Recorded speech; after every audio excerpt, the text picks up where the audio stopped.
परम मंगलमय श्री एकादशी तिथि, माधव तिथि एकादशी व्रत की कथा को हम सब आज श्रवण करेंगे। गुरु महाराज परम पूज्य परम आराध्य पतित पावन अष्टोत्तर शत श्री श्रीमद् भक्ति वैभव पुरी गोस्वामी श्रील गुरु महाराज जी की अहितु की कृपा आशीर्वाद से श्री कृष्ण मिशन जैसे आत्म कल्याण संस्थान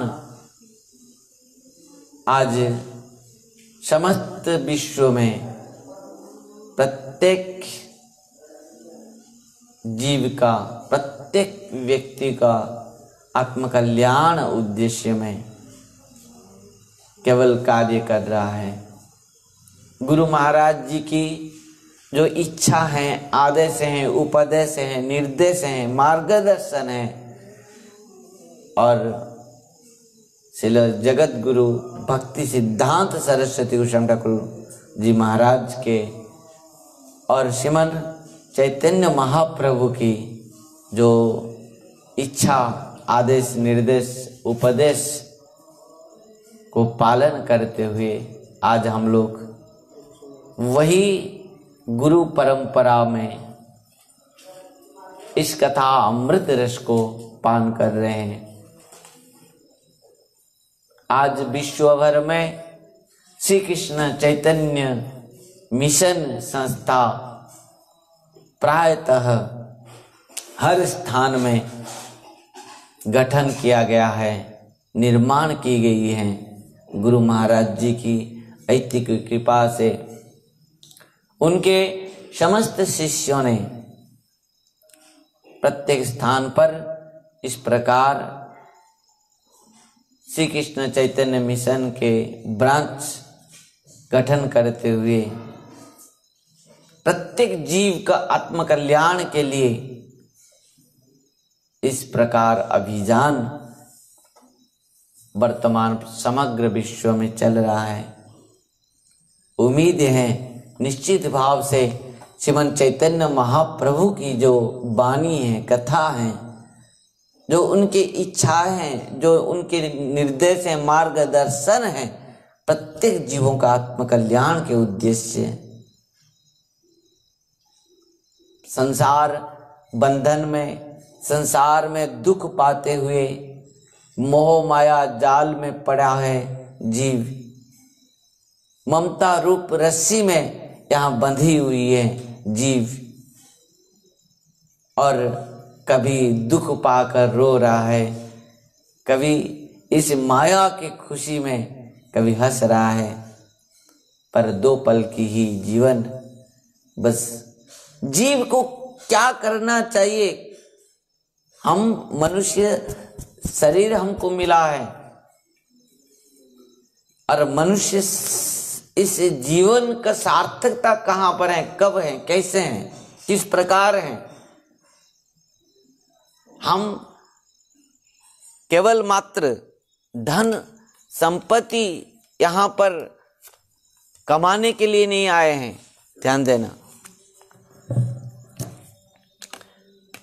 ऐसे तो बहुत सारे गए, बहुत धन संपत्ति कमाते हुए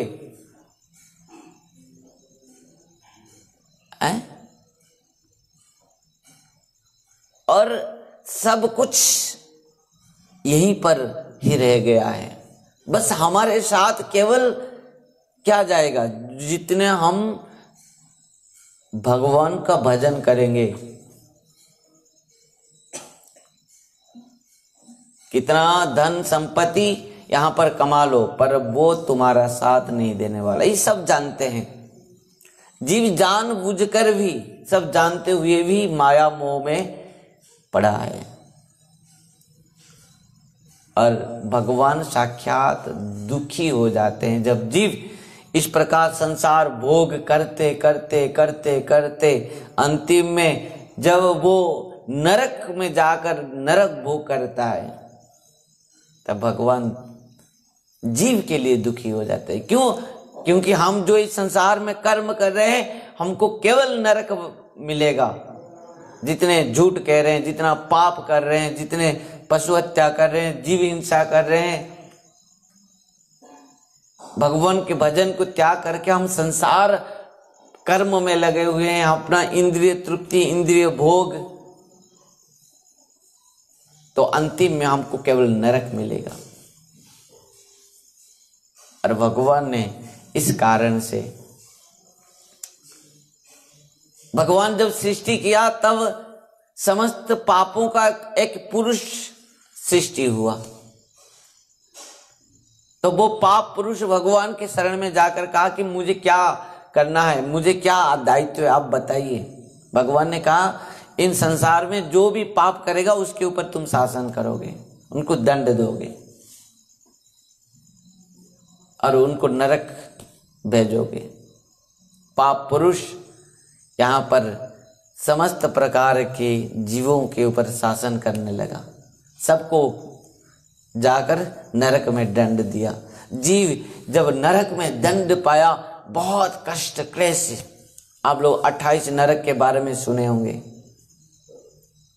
तो भगवान ने देखा कि प्रत्येक जीव नरक जाने लगे, पाप करने लगे, नरक में बहुत कष्ट पाने लगे। तो भगवान साक्षात एकादशी के तिथि के रूप पर प्रकट हुए। माधव तिथि भक्ति जननी जतने पालन करी।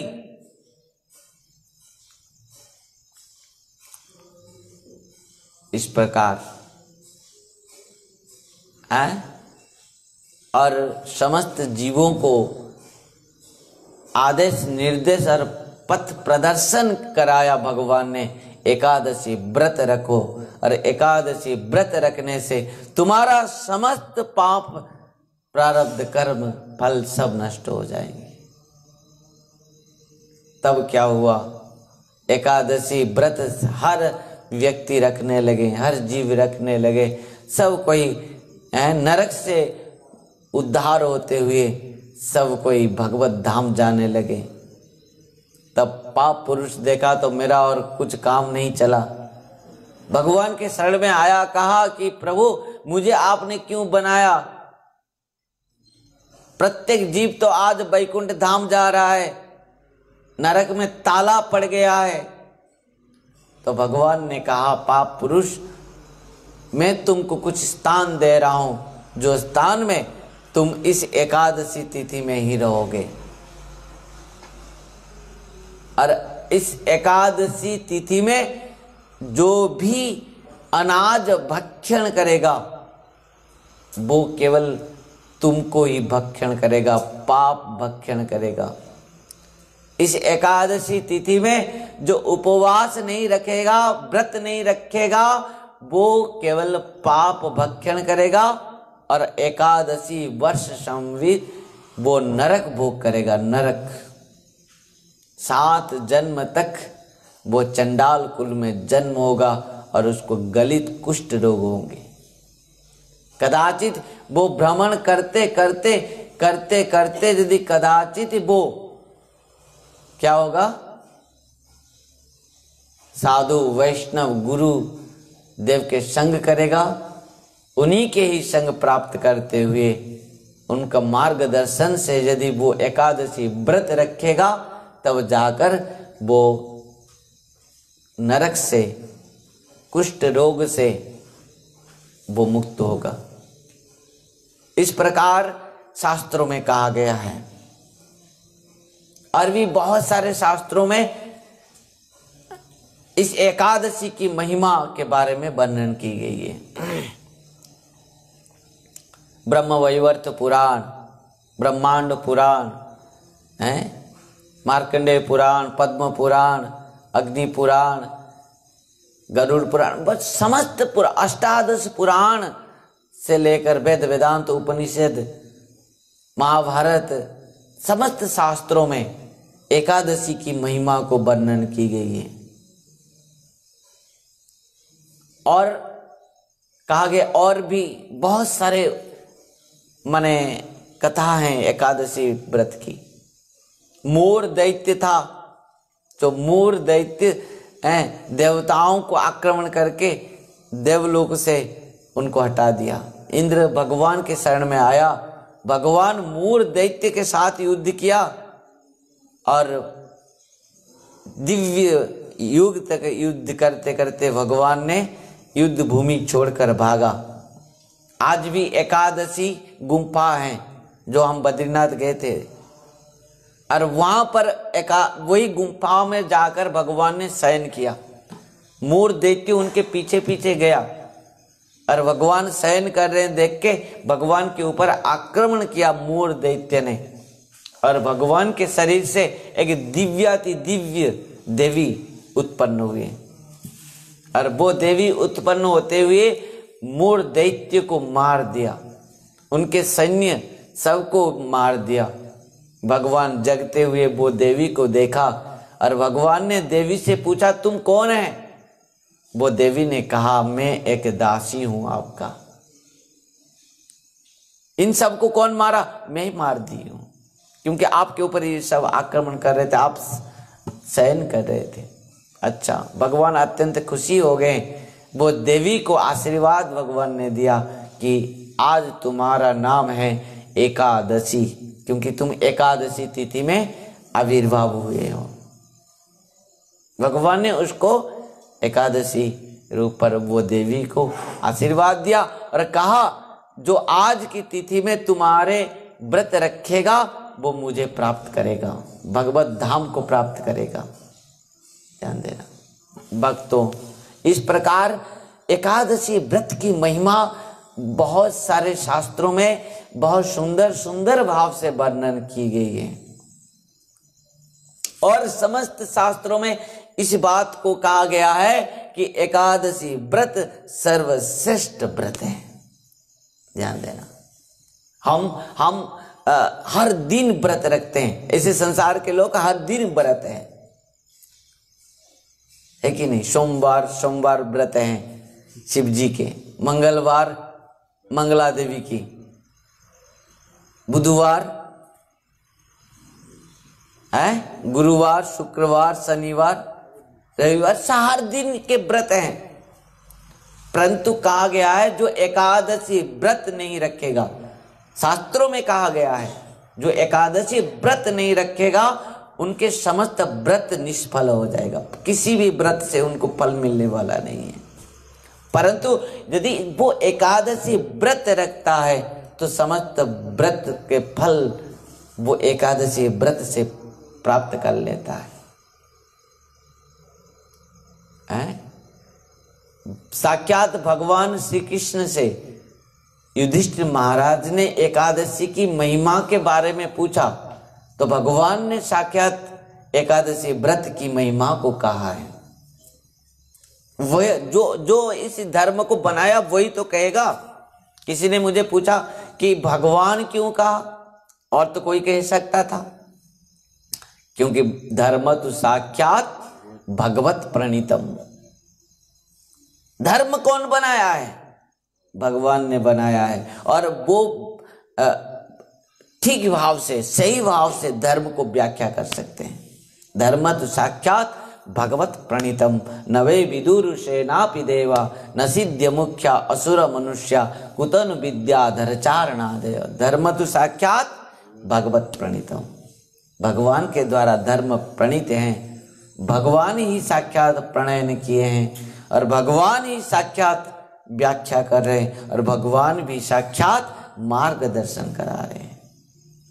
तो वो कारण से भगवान युधिष्ठिर महाराज से कहा कि एकादशी व्रत सर्वश्रेष्ठ व्रत है। जिस प्रकार नदियों में गंगा सर्वश्रेष्ठ है, राधे राधे, जिस प्रकार पक्षियों में गरुड़ जी सर्वश्रेष्ठ हैं, और जिस प्रकार और क्या समस्त देवताओं में भगवान नारायण श्रेष्ठ हैं, और उसी प्रकार समस्त व्रतों में एकादशी व्रत ही श्रेष्ठ है। एकादशी व्रत की महिमा को कोई वर्णन नहीं कर सकता, और जो वर्णन करता है, जो श्रवण करता है, उनको समस्त यज्ञ का फल मिल जाता है। ध्यान देना, समस्त यज्ञ का फल। इस प्रकार एकादशी की महिमा के बारे में साक्षात भगवान कहते हैं, और समस्त पुराण में इस महिमा को गान किया गया है। रटन्ति पुराणानि भूय भूय वरानने, नो भक्तोऽभ्यं नो वक्तव्यं संप्राप्ते हरिवासरे। पद्म पुराण की ये बात है, श्लोक है।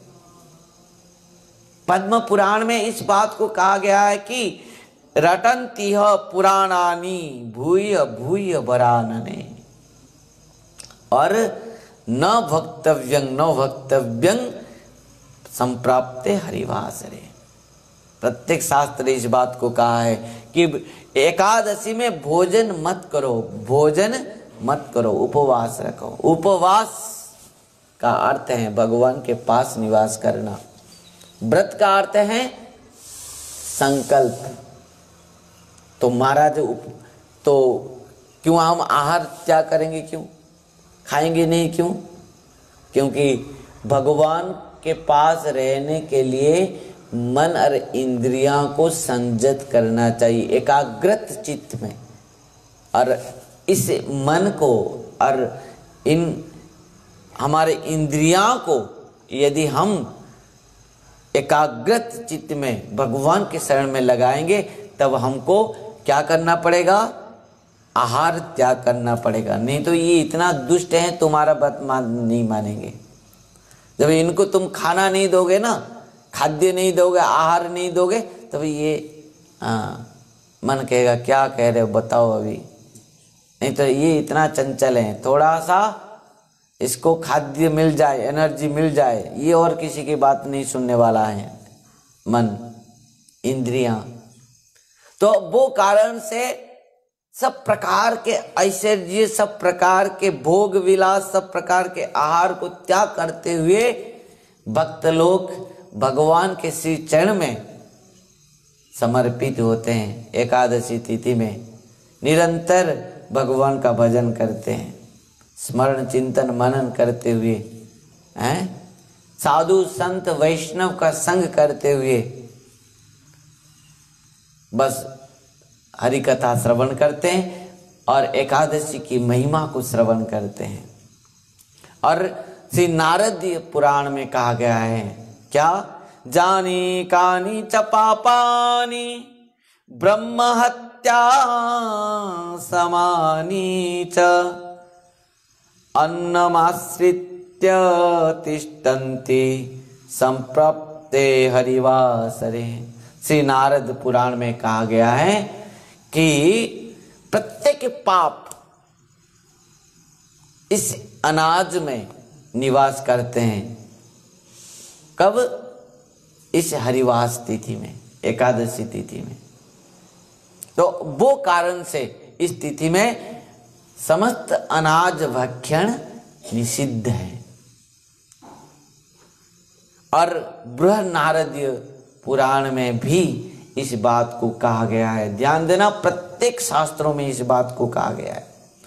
ब्रह्मा हत्यादि पापानि कथंचिन्मनुस्मृति भवेत् एकादश्यान्तु जो भुङ्क्ते निष्कृति नास्ति कुत्रचित्। ध्यान देना, बृहद नारदीय पुराण कहा गया कि यदि कोई एकादशी व्रत नहीं रखता और एकादशी व्रत में यदि कोई अन्न आदि अनाज भक्षण करता, तो केवल ब्रह्म हत्या आदि पाप को वो भक्षण करता है। और वो समस्त पाप को भक्षण करते हुए नरक भोग करता है। केवल नरक, केवल क्या भोग करेगा?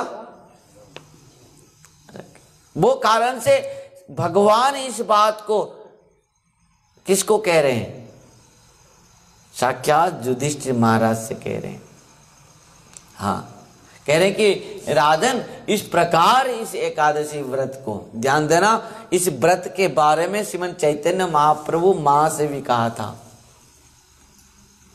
मां से कहा, मां एक भिक्षा है आपके श्री चरण में। सची माता ने कहा, क्या मांग रहे हो? मांग लो। हैं? एक दिन मातार पदे करिया प्रणाम, प्रभु कहे माता मोरे देह एकदा। महाप्रभु कह रहे हैं कि बस एक दान मुझे दीजिए। तो माता कह रहे, माता बोले ताई दीब तुमी जा मांगीबे। प्रभु बोले एकादशी ते अन्न ना खाईबे। महाप्रभु ने कहा, मां बस एक भिक्षा मुझे प्रदान कीजिए। मां ने कहा, तू जो मांगेगा सो दूंगी, बता क्या तुझे चाहिए।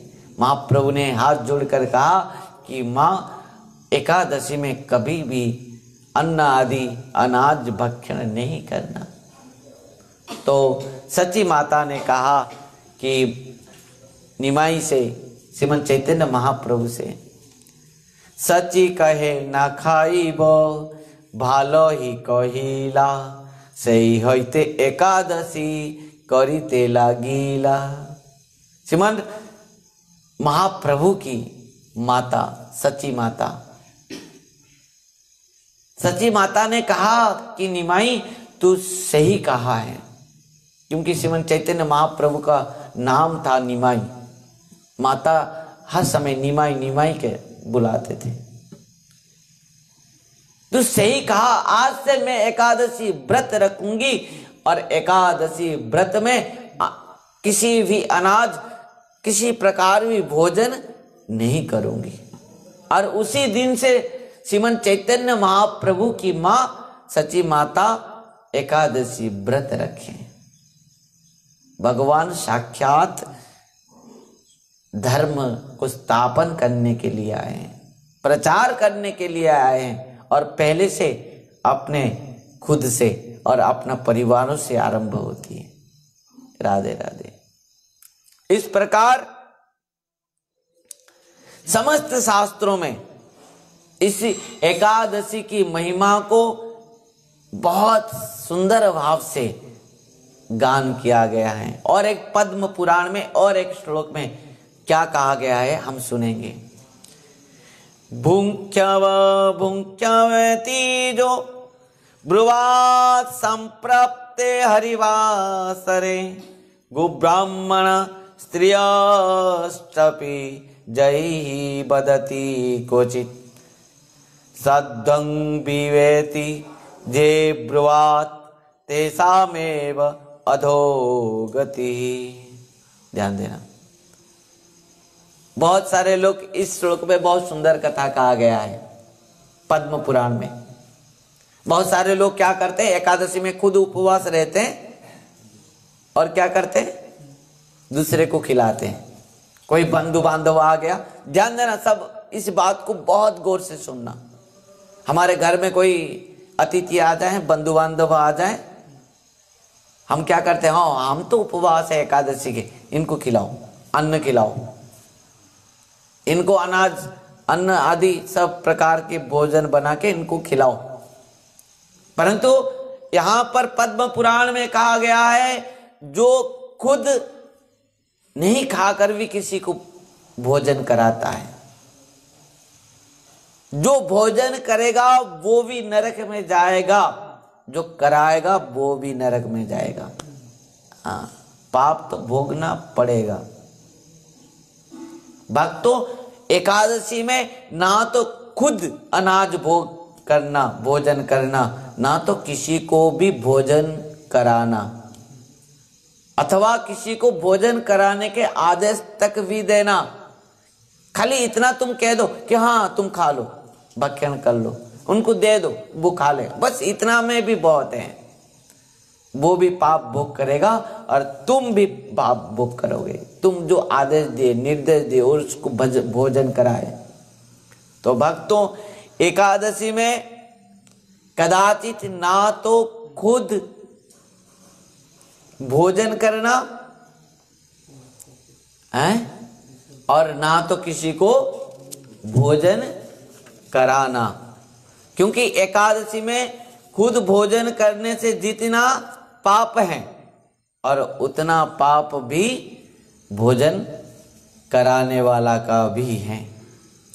भक्तों, इस प्रकार ब्रह्म वैवर्त पुराण में बहुत सुंदर बात जो कहा गया है उसको हम श्रवण करेंगे। गलितो व्याधियुक्तश्च ततः सप्तसु जन्मसु पश्चान् मुक्त भवेत् पापात् यत्याह कमलोद्भवः। एकादशी व्रत में जो अनाज ग्रहण करता है वो पहले एकादशी व्रत संबित वो नरक भोग करता है। उसके बाद क्या होता है, सप्त जन्म तक चंडाल गृह में जन्म लेता है। यहाँ पर लिखा गया है गलित व्याधि युक्तश्च।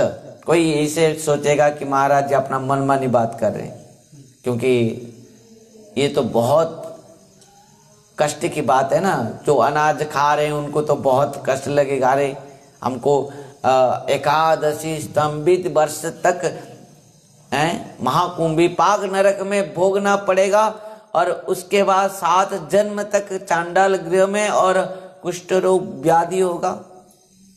इस बात को शास्त्रों में कहा गया है। गलित व्याधि युक्तस्य ततः सप्तसु जन्मसु। हाँ, 7 जन्म तक गलित कुष्ठ रोग होगा। पश्चान मुक्त भवेत् पापात् इत्याह कमलोद्भवः। यदि उसके बाद कोई एकादशी व्रत रखे तो उसको निश्चित भाव से इन गलित कुष्ठ रोग से भी मुक्त मिलेगा। हाँ, नरक से भी मुक्त मिलेगा। इस प्रकार यहाँ पर कहा गया है ब्रह्म वैवर्त पुराण में। एकादशी प्रमाणानि जुग संख्या कृतानि च कुंभी पाके महाघोरे स्थित्वा चंडाला ब्रजेत। इस बात को कहा है। देखो, जो बात में कहा वही बात यहाँ पर कहा गया है। एकादशी प्रमाणानि जुग संख्या कृतानि च। एकादशी संवित वर्ष तक उसको नरक, कुंभी पाक नरक में जाना पड़ेगा। कुंभी पाके महाघोरे स्थित्वा चंडालतं ब्रजेत। वो कुंभी पाक नरक भोग करने के बाद चंडाल कुल में जन्म लेगा। भक्तों, आज ही निर्णय ले। ज शास्त्र विधि मुत्सृज्य वर्तते कर्म कारतः न स सिद्धि माप्नोति न सुखं न परांगति। तो हमको निश्चित भाव से इस प्रकार माने एकादशी व्रत को रखना पड़ेगा। निश्चित भाव से आबाल वृद्ध वनिता सबको एकादशी व्रत ही रखना पड़ेगा। किसी को भी छोड़ना नहीं, मरने तक, दम तक। और एकादशी व्रत रखते ही हमारा जन्म जन्म का प्रारब्ध कर्म पाप समस्त नष्ट हो जाएंगे और यह लोक में हम अत्यंत सुख, शांति, आनंद को प्राप्त करेंगे।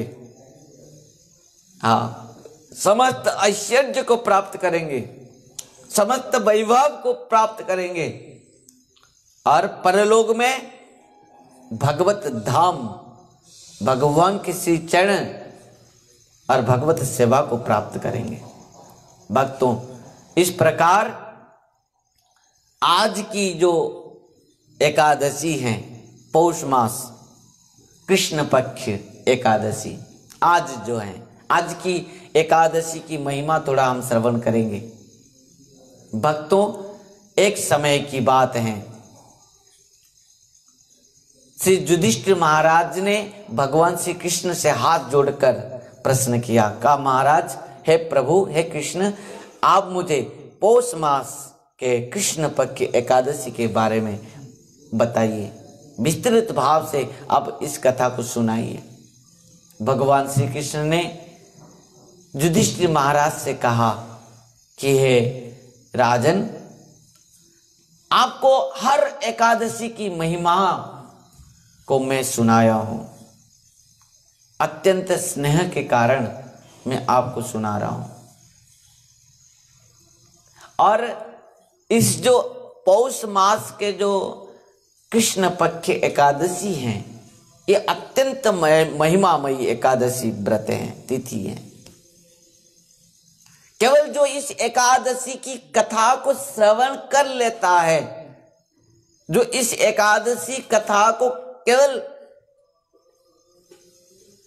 कहता है, कीर्तन करता है और श्रवण करता है, उसको अश्वमेध यज्ञ के फल प्राप्त हो जाते हैं। हाँ, उनके समस्त प्रारब्ध कर्म नष्ट हो जाते हैं। हाँ, वो समस्त ऐश्वर्य को प्राप्त कर लेता है, वैभव को प्राप्त कर लेता है। वो यह लोक में आनंद और खुशी में समय बिताता है और परलोक में भगवत धाम को प्राप्त करता है। भगवान श्री कृष्ण ने युधिष्ठिर महाराज से एक सुंदर कथा कहा और कहते हुए सुनाई, और युधिष्ठिर महाराज ने सुना। भगवान ने कहा, राजन, एक के चंपावती नाम के एक नगरी में महिष्मान राजा राजूति कर रहा था और उनके राज्य में समस्त प्रजा आनंद में रहते थे। राजा बहुत धार्मिक था, सत्यनिष्ठ था और धर्म और सत्य में समस्त प्रजाओं को पालन करता था। परंतु उनके 5 पुत्र थे। सबसे बड़ा पुत्र जो था, जिसका नाम था लुम्भक, वह लुम्भक पुत्र जो बड़ा था, वो बहुत पापी था। इतना पाप करता था, इतना पाप करता था, माने ऐसा पाप नहीं है जो पाप वो नहीं किया था। वेश्या संग से, स्त्री संग से, चोरी डकायती से, मदिरा पान से, पशु हत्या, जीव हत्या, मनुष्य हत्या, क्या क्या पाप सब करता था। महाराज एक दिन जब इस बात को सब सुना, जो मेरा पुत्र है, राजकुमार हैं, वो इस प्रकार पाप कर रहा है, महिष्मान राजा ने पुत्र को बुलाया, समझाया, पर पुत्र लुम्भक कुछ समझा नहीं। जो अपना आदत, जो अपना इच्छा, वही किया। महाराज अत्यंत क्षुब्ध होकर अपना पुत्र को राज्य से निकाल दिया। ऐसे पुत्र क्या आवश्यकता है? कुपुत्र दुखदायक। महाराज महिष्मान ने अपना पुत्र लुम्भक को राज्य से निकाल दिया। वो लुम्भक सोचा, भाई कहां जाऊं, किधर जाऊं, कहां रहूं, कहीं भी उसको स्थान नहीं मिला। जंगल में चला गया। जंगल में एक पीपल वृक्ष के नीचे रहने लगा। दिन भर वो पीपल वृक्ष के नीचे रहता था और रात्र में वो आकर चोरी डकायती करता था, लोगों को तंग करता था। सिपाहियों ने बहुत बार उनको पकड़ा पर छोड़ दिया, इसके लिए कि राजकुमार क्या करेंगे। वो वही वृक्ष के नीचे रहने लगा लुम्भक। राज्य में प्रत्येक लोग वो वृक्ष को पूजा करने के लिए वहां पर जाते थे। पीपल वृक्ष की पूजा की जाती है क्योंकि वहां पर भगवान भी निवास करते हैं, समस्त देवता निवास करते हैं। वो पीपल वृक्ष के नीचे रहते हुए बस चोरी डकैती करते हुए, पशु हत्या, पशु शिकार करते हुए उनके मांस खाता था। बहुत दिन बीतने के बाद इसी पौष मास की एकादशी व्रत के जो सफला एकादशी व्रत की जो दशमी तिथि में पूर्व दिन की बात है। इस महीना में इतना ठंडी में वो बिना वस्त्र, कहाँ वस्त्र मिलेगा उनको, जंगल में। वो बहुत ठंडी में इतना रोगाग्रस्त हो गया, जराग्रस्त हो गया और कांपने लगा, दुर्बल हो गया। बेचारा मूर्छित होकर गिर पड़ा वो वृक्ष के नीचे। कौन? लुम्भक। उस दिन दशमी तिथि, मूर्छित होकर गिर पड़ा है वही वृक्ष के नीचे। बेचारा क्या करेगा, रात भर मूर्छित होकर पड़ा रहा। दशमी के दिन कुछ भी नहीं खाया है। एकादशी के दिन दोपहर तक, जब सूर्य उदय होने के बाद, प्रखर किरण प्रकाश होने के बाद थोड़ा उसका होश आई। होश आने के बाद देखा कि दोपहर हो गया है और इतना दुर्बल हो गया था वो, उठने के लिए भी उसके पास शक्ति नहीं था। घिसटते हुए गया, क्या करेगा, पशु शिकार हत्या करने के लिए उसके पास शक्ति भी नहीं थी और सामर्थ्यवान भी नहीं था। बेचारा घिसटते हुए गया, वृक्ष के नीचे जो फल उसको प्राप्त हुआ उसको लेकर आया, पीपल पेड़ के नीचे दिन भर बिताया, भगवान को अर्पण किया। प्रभु आज मेरा जीवन बस नष्ट हो गया, मैं जराग्रस्त हो गया हूं, मुझे व्याधिग्रस्त हो गया और अभी मैं दुर्बल हो गया हूं। मैं क्या करूं, कहां जाऊं, कैसे रहूं, क्या करूं। दिन भर केवल रोते रहा। इतना दुख हुआ उसको कि मैं राजकुमार होकर भी आज मेरा अवस्था क्या है, मेरा कर्म का फल है ये है, मैं उस प्रकार कर्म किया हूं, उसी कारण मैं आज इस प्रकार भोग कर रहा हूं। बेचारा राजकुमार, वो लुम्भक वहां पर रोने लगा। इतना दुख हुआ, जो फल लाया था वो फल को भी नहीं खाया। इतना दुख और क्लेश कष्ट हुआ उसको। पश्चाताप हुआ, आज याद आया कि मैं कहां पर था, कैसे था, राजकुमार था, कितना ऐश्वर्य वैभव था, पर मैं खराब कर्म किया, पिता माता के बात नहीं माना, धर्म को नहीं जाना, आज ये कष्ट पा रहा हूं। बेचारा रोते हुए, विलाप करते हुए, पश्चाताप करते हुए वो फल को भी नहीं खाया दिन भर। उस दिन एकादशी, पौष मास, कृष्ण पक्ष और दशमी के दिन तो वो मूर्छित होकर पड़ा था और दूसरे दिन जो आया एकादशी हो गया। दशमी भी उसका उपवास हो गया और एकादशी भी उपवास हो गया, क्योंकि दशमी के दिन में रात में भी नहीं खाना चाहिए, नहीं प्रसाद पाना चाहिए, जो पूर्ण भाव से फल चाहता है। तो दशमी भी हो गया उसके लिए और एकादशी भी हो गया।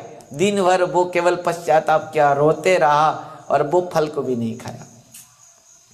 बेचारा पीपल के पेड़ के नीचे रोते हुए, विलाप करते हुए दिन बिताया और रात हुआ।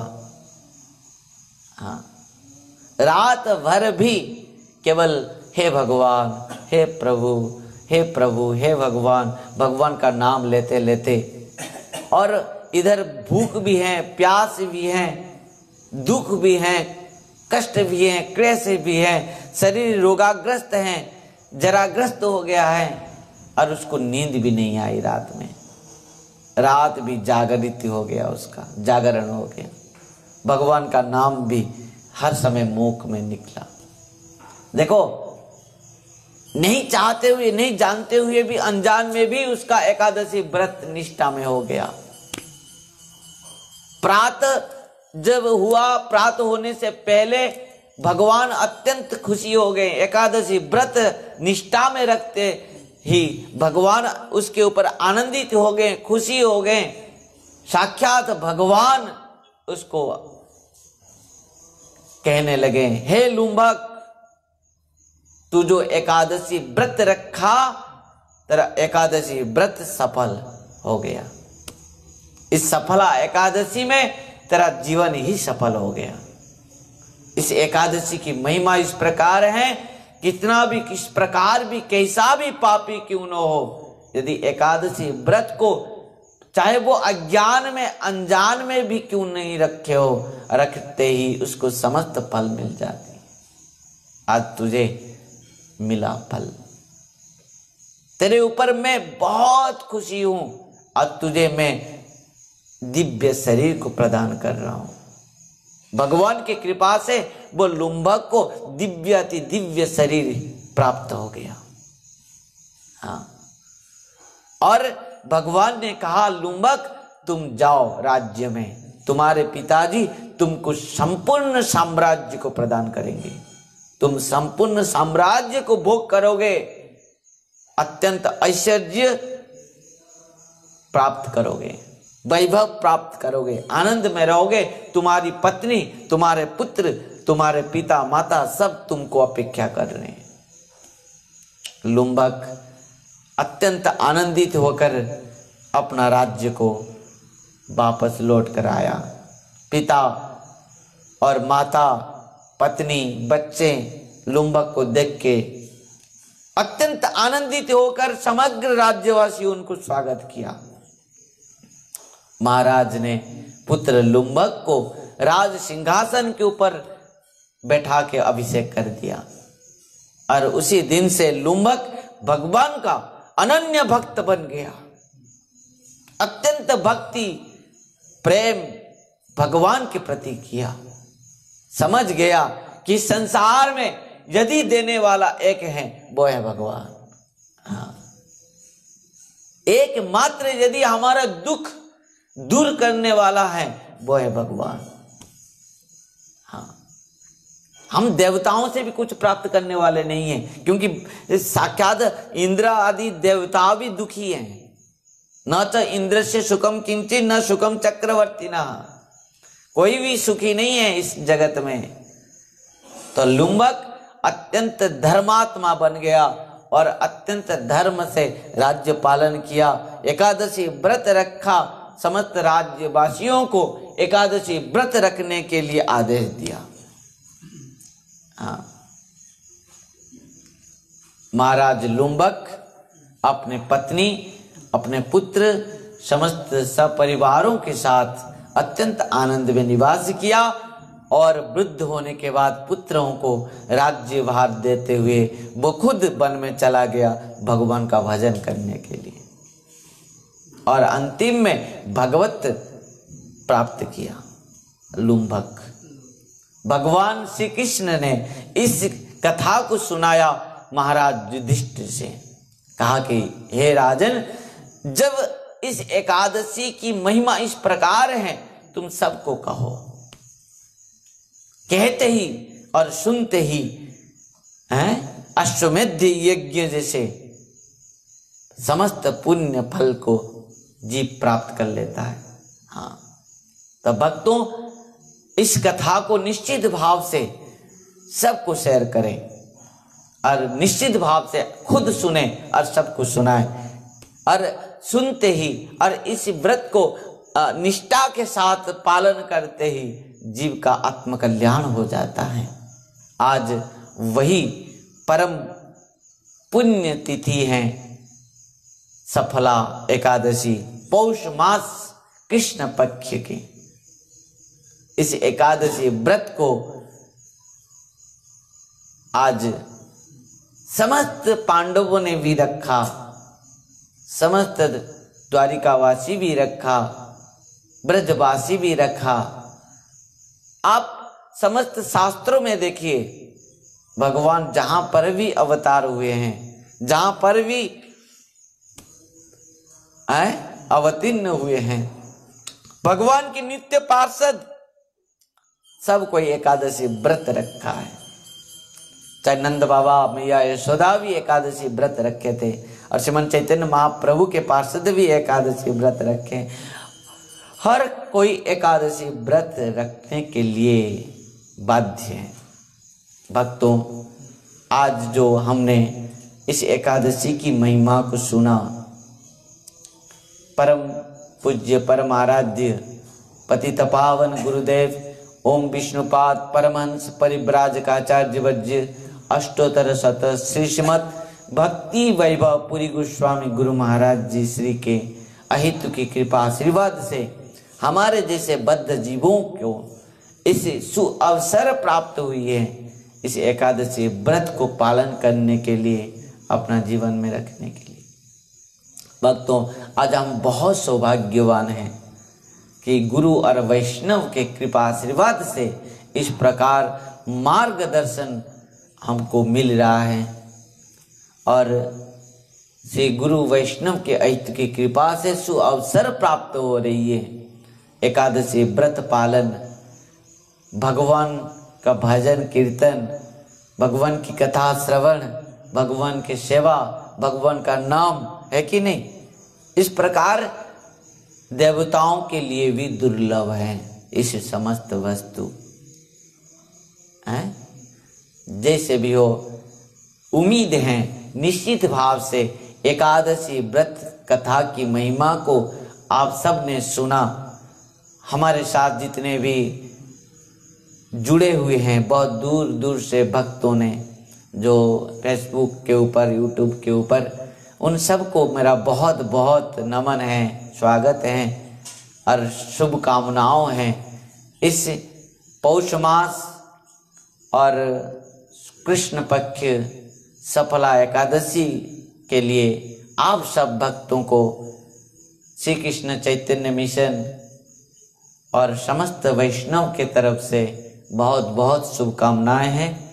उम्मीद है कि हम सब, आप सब इस एकादशी व्रत की कथा महिमा को सुनते हुए निश्चित भाव से निष्ठा के साथ एकादशी व्रत रखते हुए अपना जीवन और आत्मकल्याण करने के बाद अपना समस्त परिवार वर्ग, बंधु बांधव, अपना समस्त समाज के प्रत्येक व्यक्ति के आत्मकल्याण करने के लिए मार्गदर्शक बनेंगे। इसी उम्मीद के साथ आज की कथा को यहीं पर विश्राम देंगे। कल द्वादशी तिथि है और द्वादशी तिथि में जो पारण समय में ही पारण करना, उद्यापन करना है। हमारे यहाँ छत्तीसगढ़ में जो श्री श्री राधा वृंदावन चंद्र आश्रम है, गुरु महाराज जी की अति की कृपा से बहुत छोटा सा आश्रम है, और इस यहाँ पर हमारे एकादश जितने भी भक्त, गृहस्थ भक्तों से लेकर ब्रह्मचारियों से लेकर सन्यासी तक सब कोई निष्ठा के साथ एकादशी व्रत रखते हैं। और एकादशी के दिन में अखंड नाम संकीर्तन सुबह से लेकर द्वादशी के सुबह तक 24 घंटे बस हरिनाम संकीर्तन यहाँ पर अभी भी चल रहा है। सत्संग, हरिनाम संकीर्तन, इस प्रकार हमारे इन समस्त भक्तों ने यहाँ पर करते हैं। दिन भर सबको पत्र पुष्प फल भोग भी, प्रसाद भी, एकादशी प्रसाद भी सबको प्राप्त हो रही है।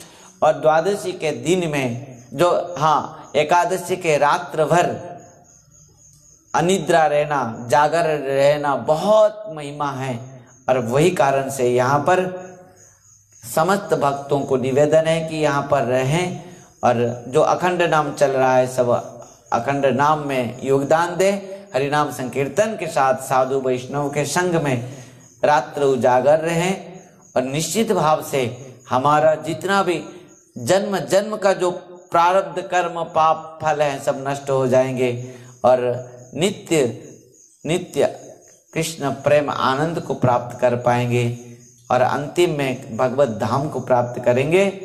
और रात्र उजागर यहाँ पर हम सब भक्तों ने रहते हैं, और प्रातः में सबके लिए यहाँ पारण के लिए भंडारा महाप्रसाद की जो उपलब्धि है, समस्त भक्तों ने खुद भोग प्रसाद बनाते हुए भगवान को अर्पण करते हुए यहीं पर ही व्रत उद्यापन करते हैं और महाप्रसाद भंडारा पारण करते हुए, प्राप्त करते हुए अपना घर को प्रस्थान करते हैं। तो इसी कार्यक्रम हमारे यही छत्तीसगढ़ में श्री श्री राधा वृंदावन चंद्र आश्रम में इस प्रकार भक्तों ने पालन कर रहे हैं। उम्मीद है निश्चित भाव से आप सब भी इसी प्रकार खुद पालन करते हुए अपना आत्मकल्याण करेंगे। इसी उम्मीद के साथ आज की कथा को यहीं विश्राम देंगे हरिनाम संकीर्तन के साथ। हरे कृष्ण कृष्ण कृष्ण हरे हरे, हरे राम राम राम हरे हरे, हरे कृष्ण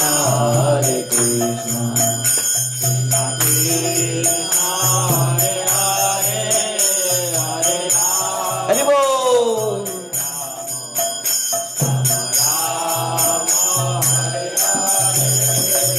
हरे कृष्ण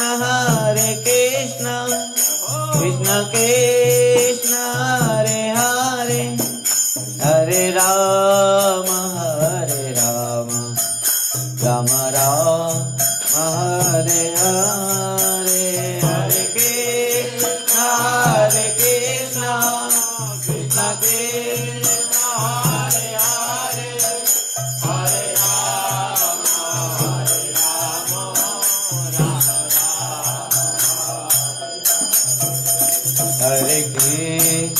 हरे कृष्ण कृष्ण कृष्ण हरे हरे, हरे राम राम राम हरे हरे।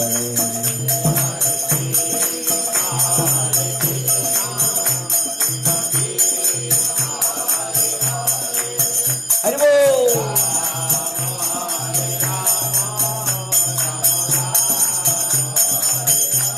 हरि बोल। हरे कृष्ण कृष्ण कृष्ण हरे हरे, हरे राम राम राम हरे हरे।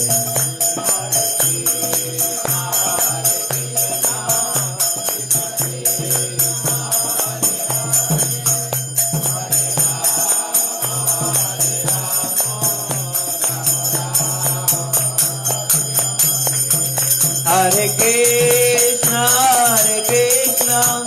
कृष्ण कृष्ण हरे हरे, हरे राम राम राम हरे हरे, हरे कृष्ण कृष्ण कृष्ण हरे हरे, हरे राम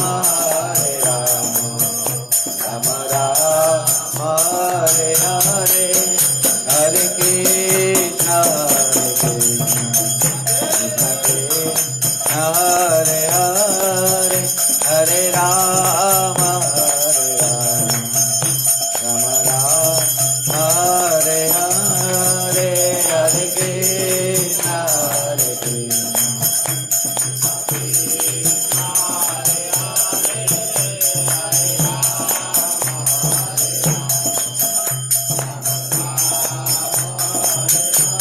हरि बोल, हरि बोल, हरि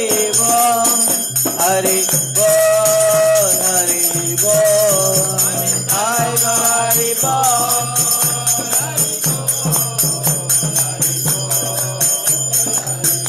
निताय गौरारी बोल, हरि बोल, हरि बोल, हरि बोल,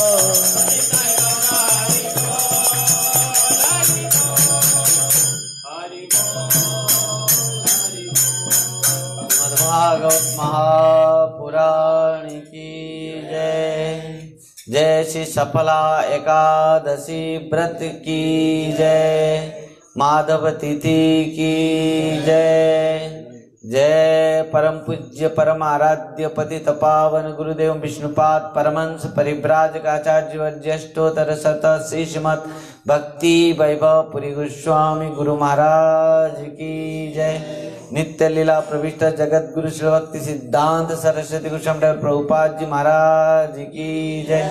श्री कृष्ण चैतन्य मिशन की जय। श्री श्री राधा वृंदावन चंद्र आश्रम की जय। जय जय श्री राधे श्याम निताई गौर हरि हरि बोल। हरे कृष्ण राधे राधे हरि बोल।